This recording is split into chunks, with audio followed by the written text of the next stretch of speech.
अभी तो जल्दी बस हो जाएगा, फुल हो जाएगी seating.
Hello.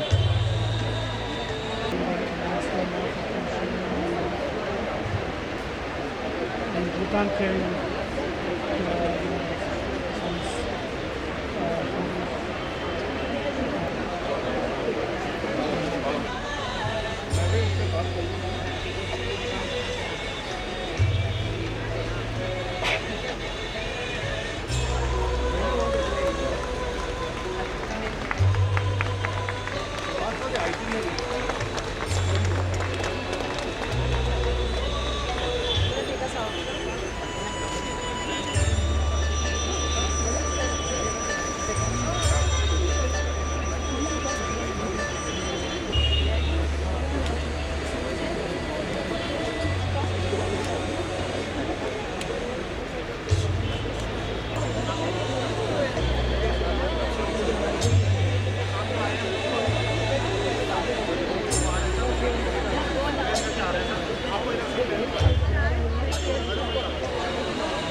None of us can see at the back.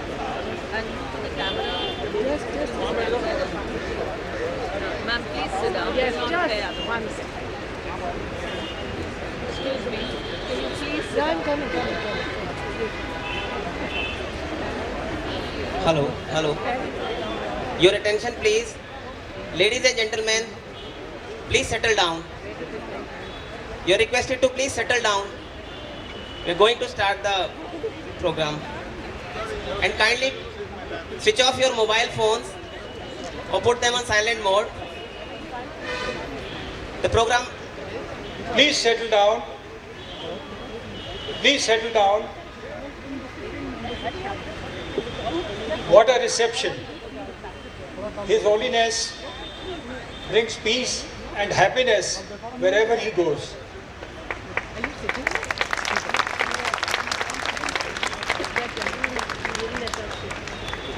To start the afternoon, I wish to call on the stage Mrs. Reena Chhibber to welcome our honored guest. Mrs. Reena Chhibber, and could you kindly bring Akshita with you, who will welcome His Holiness on behalf of all the children who are gathered here.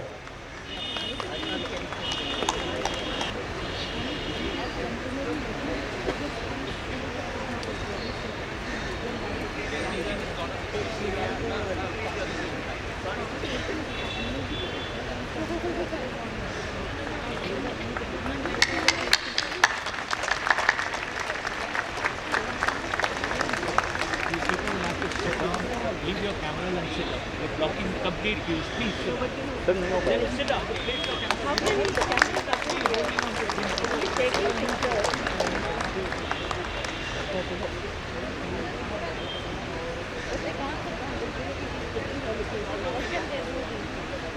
Ladies and gentlemen, we'll start the proceedings now. A small introduction from my side. Since the advent of man on this planet, he has been on a constant quest for that supreme being who made him and with which he wishes to reunite himself. And in that quest, man has sought two chosen paths. One, scientific, and the other, religious. As far as the scientific side is concerned, this particular avenue, the scientists have proved to be going ahead pretty fast. For instance, deep down in the Alps, in the Swiss mountains, they set up the collider with which they discovered the Higgs boson or God's particle. And they are proceeding further. On the religious side, we have our scriptures in all religions which point to complete faith in some power above. Both these, although in competition, have never been inimical.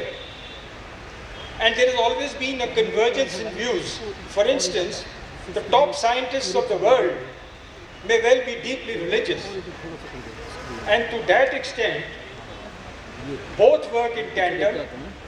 And I just wish to show you a small quote from Dan Brown, which says, "Science and religion are partners using two different languages to tell the same story. And all man is seeking is happiness." And to this end, we are indeed extremely fortunate that His Holiness, the Dalai Lama, is here with us today to lead us through these complex channels and tell us what actual facts are. Now, we are really fortunate because His Holiness is a Nobel laureate for peace.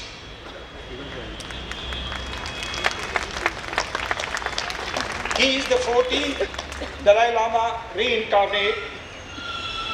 He has traveled some 67 countries, spanning 6 continents, co-authored some 110 books, and has received awards and prizes to the tune of 150 of them.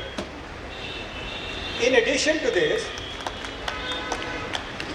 he has, in the mid-80s, begun, as I mentioned to you earlier, to get into the scientific side also, thereby having interlogues with leading scientists around the world on psychology, neurobiology, cosmology, and quantum physics. So with this vast gathering of knowledge, in the mid-80s, what His Holiness did was to get Buddhist monks to team up with the scientists and evolve a path for human happiness. A path for human happiness.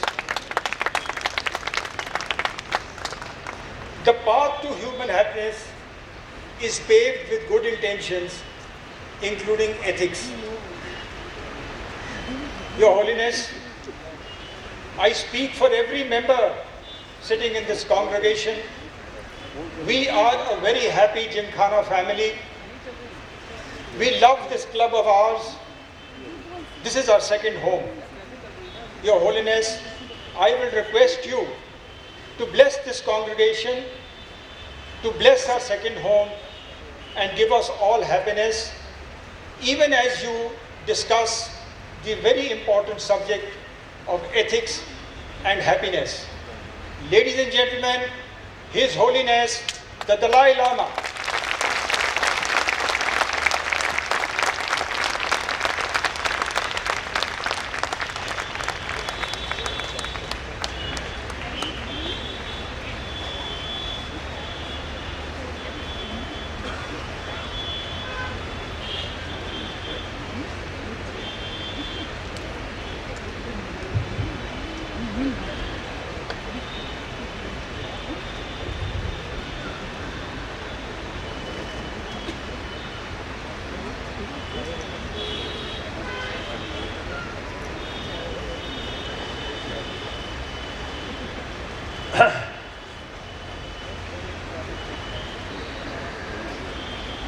Brothers and sisters,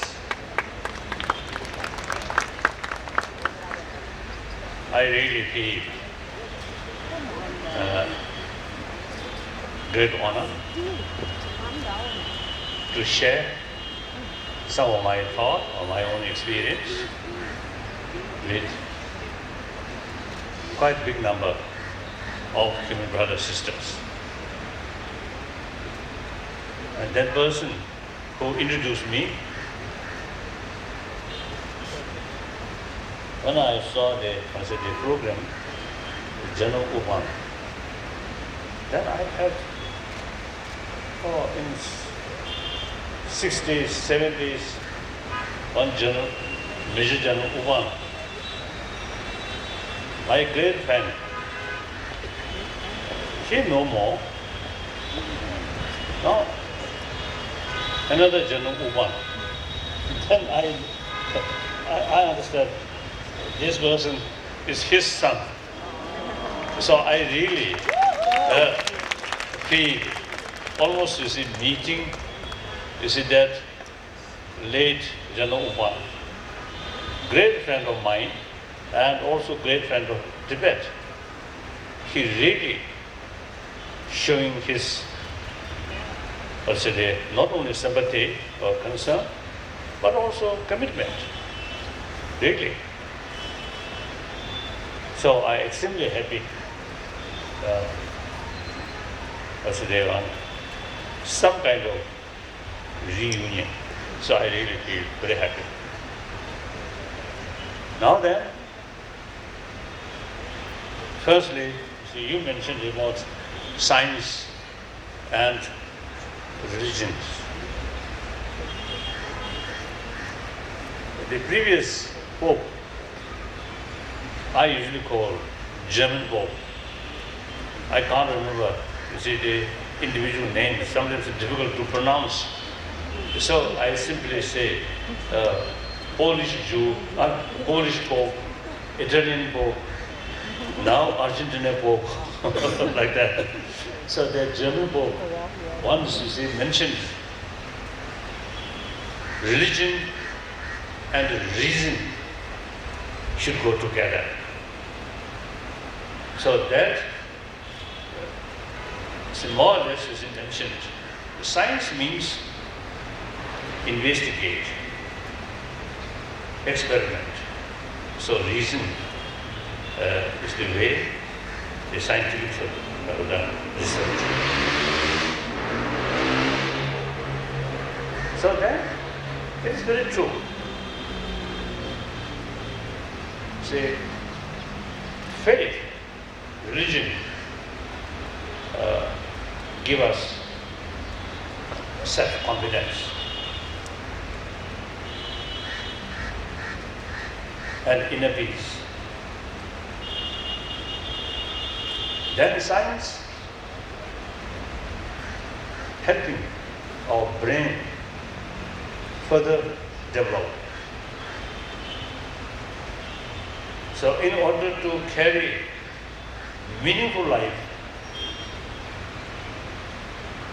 combination, warm-heartedness here and brilliant brain must together. So naturally, science and spirituality, I think we human beings need is both.